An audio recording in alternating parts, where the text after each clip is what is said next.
ಮನೆಯ ಡೆವಿಲ್ ಯಾರು? ರಕ್ಷಿತ. ಯಾಕೆ? ಅವರು ಆಟ ಆಡಿದ ರೀತಿ ಹಾಗೆ, ಯಾರನ್ನೂ ಬಿಟ್ಟಿರ್ಲಿಲ್ಲ, ಎಲ್ರ ಜೊತೆನೂ ಅವ್ರದ್ದು ಇತ್ತು. Very nice. ಮನೆಯ ಶುದ್ಧ ಮನಸ್ಸಿನ ವ್ಯಕ್ತಿತ್ವ ನೀವು ನೋಡಿದಂತಹ ಒಂದು ಪರ್ಸೆಪ್ಷನ್ ಅಲ್ಲಿ. ಶುದ್ಧ ಮನಸ್ಸಿನ ವ್ಯಕ್ತಿತ್ವ, ಅದಕ್ಕೆ ವೈಟ್ ಹಾರ್ಟ್ ಅಂತ ಕೊಟ್ಟು ಯೋಚನೆ ಮಾಡ್ತಿದ್ದೆ. ಅಷ್ಟು ಕಂಟೆಸ್ಟೆಂಟ್ 24 ನೋಡ್ಬೇಕಲ್ಲ ನಾನು.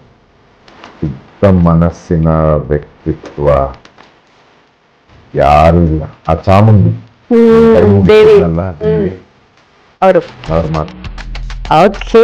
ಸೊ ಮನೆಯ ಜೋಕರ್, ದೊಡ್ಡ ಮನೆಯ ಜೋಕರ್ ಇಲ್ಲಿ ಯಾಕೆ? ಎಂಟರ್ಟೈನರ್. ನೀವು ಆ ಪರ್ಸೆಪ್ಷನ್ ಅಲ್ಲಿ ಹೇಳ್ತೀರಾ? ಎಂಟರ್ಟೈನರ್, ಕಾಮಿಡಿ ಇದ್ರಲ್ಲಿ. ಗಿಲ್ಲಿ ಕಾರ್ಡ್ಸ್ ಆಡುವಾಗ ಜೋಕರ್ ತುಂಬಾ ಇಂಪಾರ್ಟೆಂಟ್ ಆಗ್ತಾರೆ ಅಂತ ಬಿಗ್ ಬಾಸ್ ಒಂದ್ ಲೈನ್ ಹೇಳ್ತಾರೆ ಗಿಲ್ಲಿ ಅವ್ರಿಗೆ. ಅದನ್ನ ಬೇರೆ ತರ ಸೆಟ್ ಮಾಡಿರ್ತಾರೆ. ಅಶ್ವಿನಿ ಮನೆ ಜಗಳ ಆಡ್ಬೇಕಾರೆ ನೀ ಮನೆ ಜೋಕರ್ ಅಂತ. ಬಟ್ ಎಷ್ಟು ಪರ್ಸೆಪ್ಷನ್ ಇರುತ್ತೆ ಒಂದೊಂದು ಸ್ಟೇಟ್ಮೆಂಟ್ಗೂ ಅಂತ. ಸೂಪರ್.